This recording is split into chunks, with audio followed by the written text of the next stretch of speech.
Sábado. Enquanto todo mundo pensava em churrasco, futebol e descanso, a Polícia Federal já estava na rua, batendo na porta dos comparsas de Flávio Bolsonaro. E no mesmo intervalo de horas, do outro lado da tela, uma jornalista ficou boquiaberta, ao vivo, tentando digerir o tamanho do esquema de corrupção que tinha acabado de estourar dentro do PL. Presta atenção nisso porque não é força de expressão. Foi praticamente ao mesmo tempo. Duas bombas, um único partido, uma engrenagem só. Eu vim aqui te mostrar exatamente isso. Como esses dois fatos, que parecem separados, são na real a mesma máquina de desviar dinheiro público se revelando, pedaço por pedaço, diante dos nossos olhos. Mas antes de continuar, reserve um momento para curtir esse vídeo e se inscrever no canal, mas só se você realmente gostar do que eu faço aqui. E se puder, deixa aí embaixo de onde você está assistindo e que horas são aí na sua cidade. Eu adoro ver de onde vem a nossa galera. Agora, feito isso, então vamos continuar. Vamos começar pelo que estourou primeiro. As prisões desse sábado. A Polícia Federal, sob ordem do ministro Alexandre de Moraes, foi atrás de gente que gira ao redor de Rodrigo Bacelar. Para quem não lembra, Bacelar era o nome escolhido pela família Bolsonaro para concorrer ao governo do Rio de Janeiro nessa eleição. Um nome forte, cotado, com estrutura política pronta. Só que ele já está preso há meses, com pelo menos 3 mandados de prisão em aberto contra ele. E o que aconteceu nesse sábado foi mais uma rodada da mesma investigação. Novas buscas, novas apreensões, novas quebras de sigilo. A engrenagem continua girando, mesmo com o principal nome já atrás das grades. E olha quem apareceu no meio disso. O pastor Márcio Pôncio, bolsonarista raiz, influenciador com milhões de seguidores. Dono de uma família inteira de nomes conhecidos nas redes sociais, ele chegou a oferecer jantar para o próprio Bolsonaro durante o governo. Era candidato a deputado federal. Fazia campanha sempre com a Bíblia na mão, atacando o lado de cá e defendendo o bolsonarismo com convicção. Só que por trás da Bíblia debaixo do braço tinha um esquema de contrabando de cigarro. E pior, uma ligação direta com um bicheiro conhecido do Comando Vermelho. Pensa comigo por um segundo. Um homem que sobe no palco para pregar contra o vício, vendendo cigarro falsificado, sem pagar imposto nenhum sobre compra, venda ou lucro, e lavando esse dinheiro através de laranjas espalhados em várias empresas diferentes. Toda vez que o fisco chegava perto de cobrar imposto de um CNPJ, ele simplesmente abria outro. Deixava o antigo para trás, como se fosse descartável. E o laranja principal dele? Ao mesmo tempo, era tesoureiro de um chefe do jogo do bicho, ligado à facção criminosa. A grana do pastor evangélico multimilionário e a grana do crime organizado passavam pela mão da mesma pessoa, nas mesmas planilhas, nos mesmos CNPJs, misturando fé, contrabando e crime organizado dentro da mesma contabilidade. E não para por aí. Essa investigação também aponta que esse núcleo pagava propina para pelo menos 20 deputados estaduais do Rio de Janeiro, todos ligados à base bolsonarista na Assembleia Legislativa. Detalhe que ninguém pode ignorar. Não é um deputado isolado, não é um assessor perdido no meio do caminho. É praticamente 1/3 de uma casa legislativa inteira, potencialmente recebendo dinheiro de um esquema ligado à facção criminosa e jogo do bicho. E quer saber o que mais chocou nessa operação? A forma como esses influenciadores viviam. Iate, mansão, vida de luxo extremo, extremo mesmo, exibida sem nenhum pudor nas redes sociais. E qualquer pessoa que analisa números com um mínimo de bom senso sabe. Número de seguidores não paga essa conta. Alguém com 2 milhões de seguidores no YouTube não fatura o suficiente para bancar mansão de 16 milhões de reais só com publicidade. Esse dinheiro vinha de outro lugar. E agora a gente sabe exatamente de onde. Isso é praticamente exclusividade brasileira, esse tipo de fenômeno.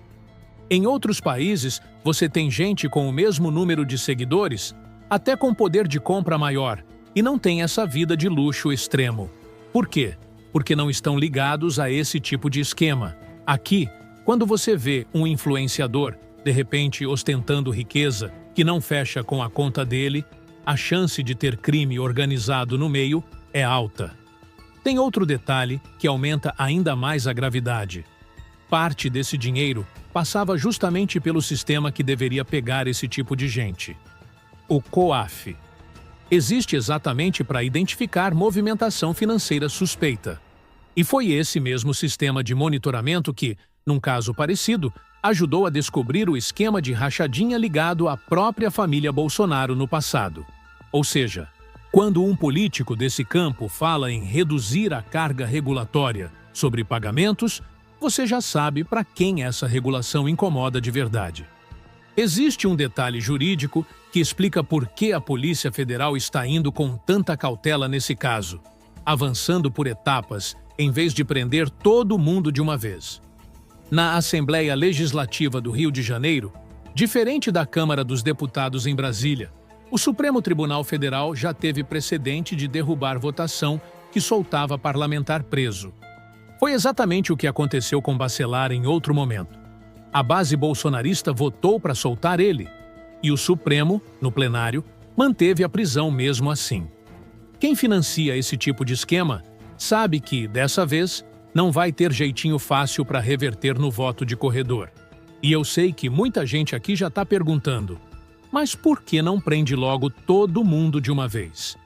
Eu entendo a ansiedade, sinto a mesma coisa. Só que pensa comigo, se a PF fizesse busca contra 20 deputados ao mesmo tempo, isso vira escândalo nacional instantâneo.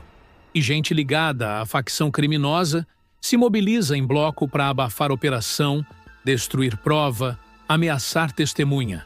Por isso, o caminho é ir pelas beiradas. Pega um comparsa aqui, quebra sigilo ali, até ter munição suficiente para fechar o cerco sem dar chance de reação organizada. Não é lentidão.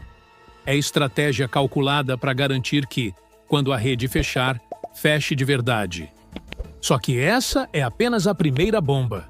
Porque enquanto isso acontecia no Rio de Janeiro, do outro lado do país, uma jornalista ficava literalmente sem reação diante de outro pedaço do mesmo quebra-cabeça. Agora, só um detalhe antes de continuar com o assunto. Tem gente que assiste, concorda, sente indignação, mas continua sem saber organizar tudo quando precisa falar. E tem gente que já guarda esse tipo de material por perto e nunca é pega desprevenida. Se você prefere estar nesse segundo grupo, eu deixei um presente na descrição e também no comentário fixado. Vamos seguir. Segura essa aqui, porque agora a coisa fica ainda mais grave. Enquanto a Polícia Federal fechava o cerco no Rio, a colunista Daniela Lima trazia ao vivo detalhes de bastidor que deixaram até quem cobre política há anos de queixo caído. O alvo dessa vez era Sóstenes Cavalcante, líder do PL na Câmara dos Deputados. E olha o nível de organização que a Polícia Federal e a Procuradoria-Geral da República encontraram, segundo as próprias autoridades, apuraram e apresentaram ao ministro Flávio Dino, do Supremo Tribunal Federal, para justificar a operação. Existe, segundo a investigação, uma rede intrincada de empresas de fachada montada especificamente para lavar dinheiro desviado de verbas do Congresso Nacional. E não era uma rede espalhada por cidades diferentes, escondida, difícil de rastrear. Não. Era tudo no mesmo prédio.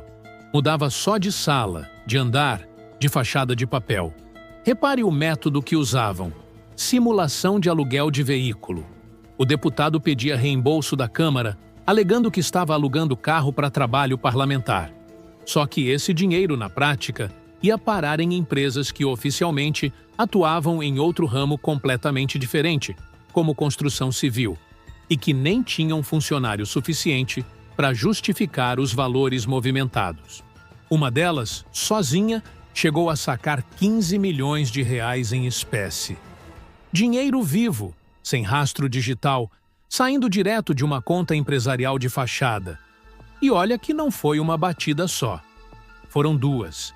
Na segunda rodada, a Polícia Federal encontrou mais R$ 250 mil escondidos com os assessores dele.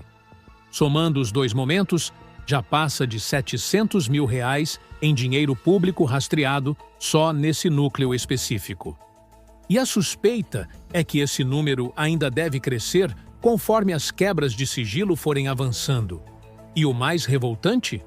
Sóstenes ainda tem a cara de pau de dizer publicamente que quer o dinheiro de volta, como se fosse uma injustiça contra ele.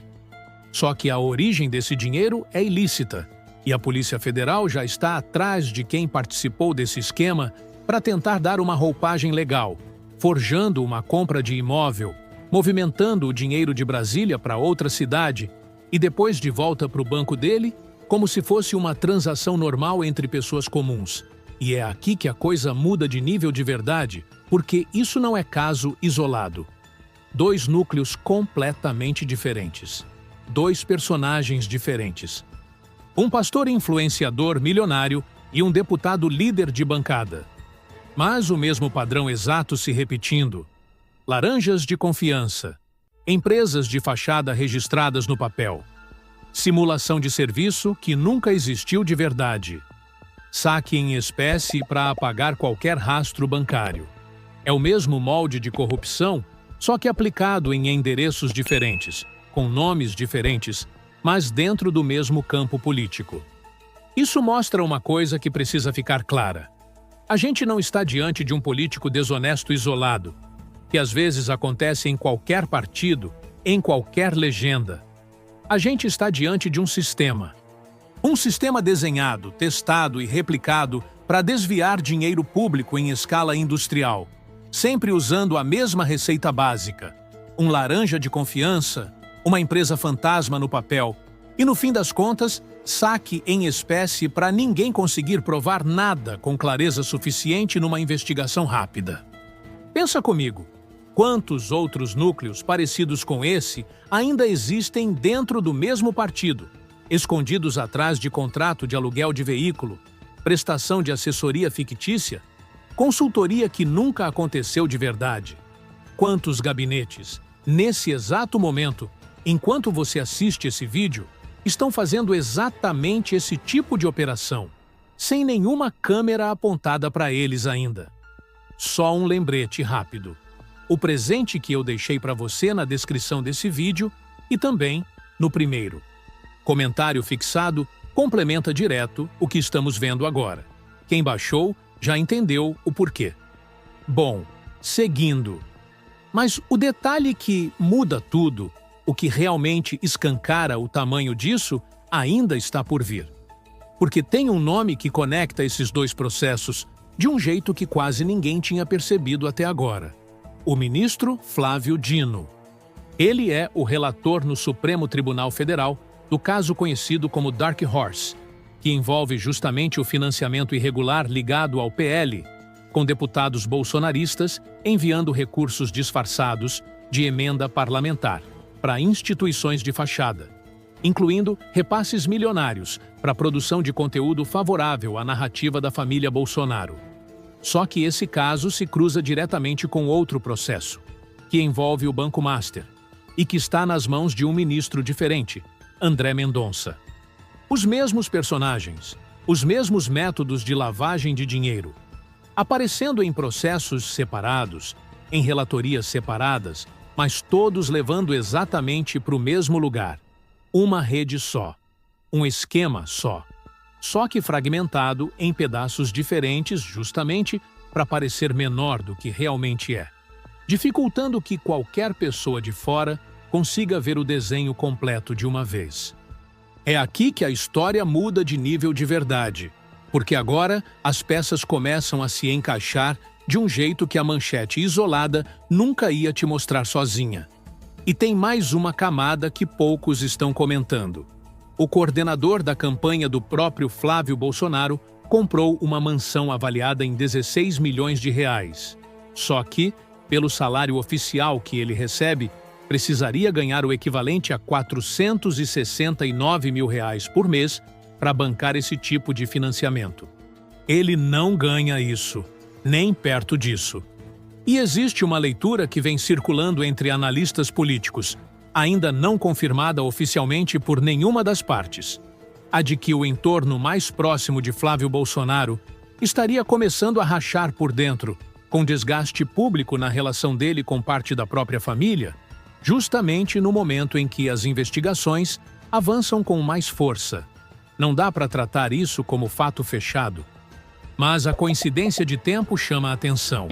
Um ministro que antes mantinha canal de diálogo aberto com parte da família Bolsonaro, agora aparece do lado oposto, avançando em processos que tocam diretamente no entorno do senador. Se essa leitura se confirmar, é o cerco fechando de verdade.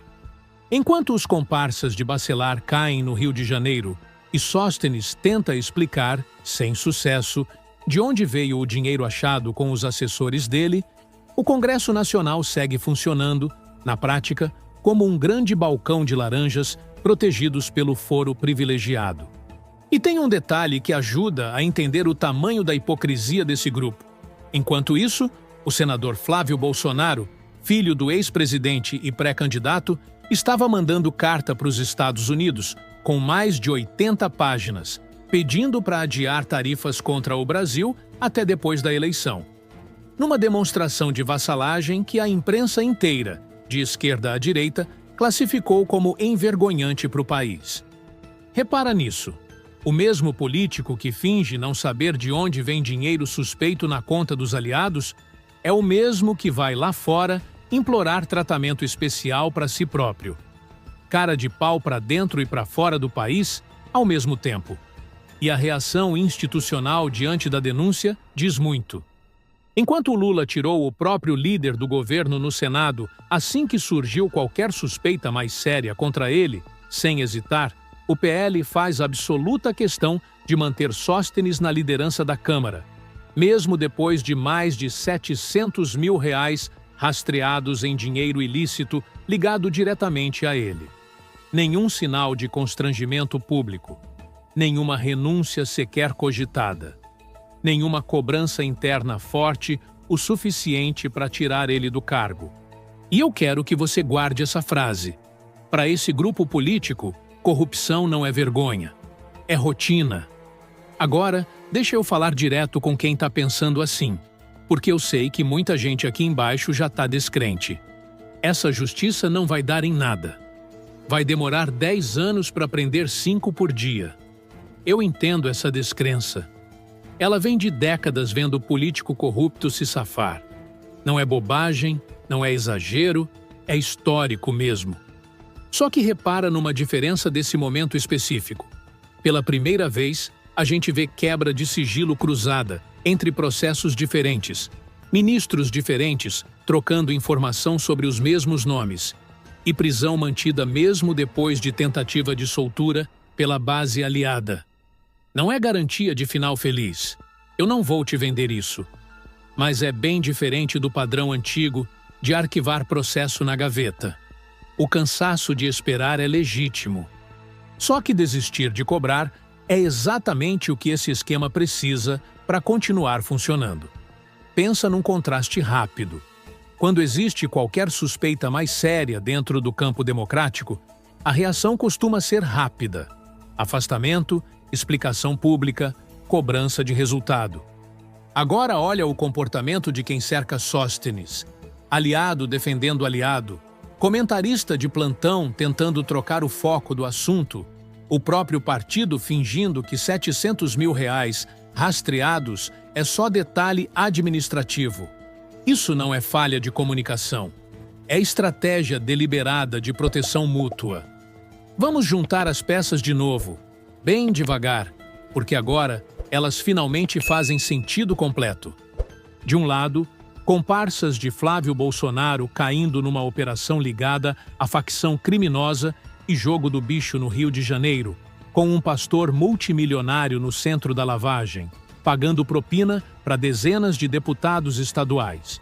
Do outro lado, o líder do PL na Câmara flagrado com uma estrutura sofisticada de lavagem de dinheiro público, usando prédio comercial, salas vizinhas e simulação de aluguel de veículo para sugar recurso direto do Congresso. No meio dos dois processos, o mesmo Supremo Tribunal Federal, ministros diferentes cruzando informação sensível e a mesma engrenagem de emendas parlamentares usada repetidamente como fachada legal para roubo institucionalizado. O que isso prova, para quem assiste esse vídeo até aqui e quer entender o Brasil de verdade, sem viés e sem romantização? Que a corrupção dentro desse campo político não é acidente isolado. Não é maçã podre solta numa cesta boa. É estrutura. É método replicável, ensinado, repetido em núcleo atrás de núcleo. Um jeito de fazer política que trata dinheiro público como propriedade particular da família e dos aliados mais próximos. E é por isso que prender um comparsa aqui, flagrar um deputado ali, nunca resolve o problema de raiz. O método continua disponível para o próximo nome, para o próximo gabinete, para a próxima legislatura. Só desmonta de verdade quando cada peça dessa engrenagem é exposta, uma atrás da outra, até não sobrar espaço para esconder nada. E quem paga a conta é sempre o mesmo: o cidadão comum, o trabalhador brasileiro, que vê imposto sumir em aluguel de carro fantasma e contrato de assessoria que nunca existiu, enquanto espera hospital funcionando direito, escola de qualidade para os filhos e segurança pública decente para a família andar tranquila na rua. Isso não afeta só a política em Brasília, distante da sua vida. Mexe direto no seu bolso. Cada real desviado através de aluguel de veículo fantasma, cada real lavado através de contrabando de cigarro, é um real que deixou de virar posto de saúde, deixou de virar merenda escolar, deixou de virar viatura de polícia rodando na sua cidade. A corrupção, que parece distante, na verdade, é sempre muito próxima. É questão de tempo até que essas duas frentes, a do Rio de Janeiro e a de Brasília, se encontrem de vez numa única e grande operação conjunta, com nomes maiores caindo junto. O próximo passo já está em andamento nos bastidores, longe das câmeras. As quebras de sigilo continuam sendo processadas uma a uma. As provas seguem sendo reunidas com calma, sem alarde, exatamente para evitar que os envolvidos consigam se organizar, esconder patrimônio ou fugir do país antes da hora certa. E cada vídeo que sai sobre esse assunto é só mais uma peça se encaixando dentro desse quebra-cabeça maior que a gente vem montando juntos aqui. Mas essa revelação levanta uma pergunta que ainda ninguém conseguiu responder com certeza. Até onde vai essa rede? Quantos outros nomes conhecidos do PL ainda vão aparecer ligados ao mesmo tipo de esquema? Com o mesmo padrão de laranja e empresa fantasma, nas próximas semanas, conforme a Polícia Federal for avançando pelas beiradas até fechar o cerco de vez? E repara que muita gente aqui nos comentários já vem cobrando um nome que ainda não caiu: o governador Cláudio Castro. Ele era o chefe direto de Bacelar, o nome mais forte de todo esse entorno ainda de pé. Se o padrão que a gente viu aqui hoje continuar se repetindo, é questão de tempo até esse nome aparecer no centro da próxima operação. Se essa análise fez sentido para você, compartilha esse vídeo com quem você conhece, principalmente com aquele parente que só assiste jornal tradicional e não vê esse tipo de conexão sendo feita com essa clareza. Não é só sobre apoiar o canal, é sobre furar a bolha e fazer essa informação circular para quem precisa entender de verdade o tamanho desse esquema. Deixa aqui embaixo a sua opinião, com sinceridade. Você acha que Sóstenes continua líder do PL? Até quando? Comenta com o nome da sua cidade, porque eu adoro ver de onde vem a nossa galera aqui embaixo comentando, de norte a sul do país. E se você quer entender melhor como esse tipo de esquema de lavagem funciona por dentro, com laranja, empresa de fachada e simulação de serviço público que nunca existiu de verdade, o vídeo completo que eu fiz sobre a queda de Rodrigo Bacelar está linkado aqui na tela e também fixado no primeiro comentário. Essa história ainda não acabou, e o próximo capítulo dela pode ser ainda mais explosivo do que tudo que você acabou de ver aqui hoje. Para fechar, entender é importante. Mas conseguir revisitar tudo depois, com calma, é o que realmente coloca a pessoa um passo à frente. Eu deixei um presente na descrição e também no comentário fixado justamente para isso. Compartilha esse vídeo com quem precisa ver isso e nos vemos no próximo.